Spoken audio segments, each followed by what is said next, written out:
Hello.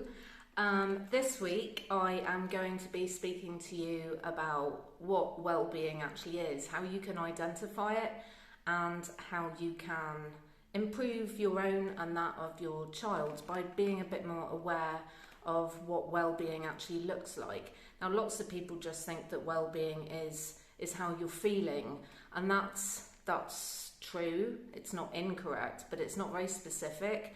And I think sometimes with our feelings, the more specific we can be, the more helpful it is, especially if you're trying to help somebody with how they are feeling. As you can see, I am utterly minging. I am covered in sweat, and I've just finished a bike ride. For me, bike riding is something that's essential to my well-being. Unfortunately, if my well-being is pretty low, which it was in the not too distant past, my decision making isn't always that great, but I've learned to be better at it. And one of those things is actually being able to keep up the things that you know bring you positive emotions, not just endorphins on kind of a physical level, but actually do contribute to your well-being. So, to explain what well-being is, I'm going to use Martin Seligman's model of well-being called Perma. And as you can see from this diagram, the P is representative of positive emotions, E is for engagement, R is for relationships, sorry, I'm doing it without looking at it. M is for meaning, like big meaning, and A is for accomplishment. Now, each of those areas make up an important element of your overall well-being, and if one of them is not being addressed, if it's being ignored, then you will probably not be feeling so great. So being able to identify what constitutes to your personal well-being in each of those individual boxes is an essential part of being able to be more in touch with and more in control of your own well-being, and that of your child as well.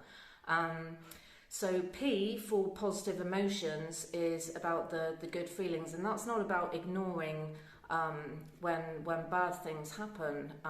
Quite the contrary, it's actually about addressing and honouring your feelings as you get them. This is where emotional literacy comes into play. But it's also about being able to try and encourage the feelings that you know leave you feeling good. So, for example, I've just finished a bike ride where I went into Algiers, just down the road, and I met up with a friend and we had delicious tacos, and we couldn't actually finish them all, so I put them in my back pocket and I managed to ride home with them. So I'll be having some good well-being tomorrow as well when I'm eating delicious food. So it's being able to kind of do things that you know, like schedule into your week, things that you know are gonna be good for you. So for me, being able to ride my bike, and this is the bike that I rode today, my S-Works, my Specialised, that's my road bike, and yeah, it's a lovely way for me to keep on top of one element of my well-being. The next, if I just give a brief outline of each, the next letter in the model Perma is E for engagement, and for me, when I ride my bike, I can kind of detach from what's perhaps been playing on my mind. If I'm on my mountain bike and I'm just riding along the trails, I'll be just thinking about the here and now. I'm not going to be thinking about what's happened in the past or what might be worrying me in the future. And I think sometimes we think that engagement has to look like mindfulness, and that's not entirely true. It's just doing something where you sort of lose track of time. So that might just be having a really good chat with a friend, or watching one of your favourite TV programmes. Moving on to the R, that's positive relationships, and it's not just relationships with other people, but the relationship that you develop with yourself. And there's various strategies for trying to build on those that can take place either in a classroom or wherever you are. The M is for meaning, and it's generally like the big kind of like, why am I doing this? What's the kind of purpose?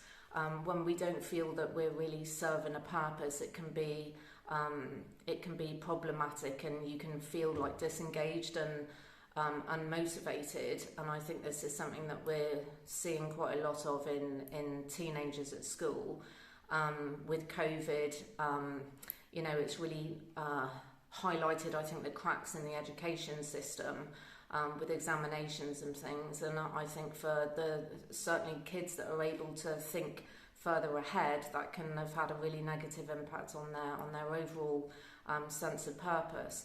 So if you can't see the big M, I'm taking this from a lady called Denise Quinlan, Dr. Denise Quinlan, from the Institute of Wellbeing and Resilience in New Zealand. She talks about if you can't find the big M, then just try and find a small m of meaning, because it can help give you a little bit of an extra skip in your stride. Let's just delete that part. The next element is A, and that's accomplishment or achievement, and that's where you actually feel that you've managed to do something, and you get that nice sense of, oh wow, I'm actually good at something. And lots of schools recognise that on an academic level, on a sporting level, artistic, on a musical level, but of course there's many other qualities as well, and if those areas are not being identified either at school or at home, then that's one of the 5 pillars of well-being, according to Martin Seligman's model, that is going to have a negative impact on your well-being. So that's just a short little video today, just to give you a little bit of an insight into one of the models. It's a very popular model, certainly within the field of positive education, of understanding what well-being is, and how you can have more of a sense of being able to measure it. Okay, I hope that you have enjoyed this video. If you're interested in talking about this a little bit more with me, either for yourself or for your child, please don't hesitate to get in touch with me by booking a 20-minute free consultation, which you can do by clicking on my link to my website. Have a great week.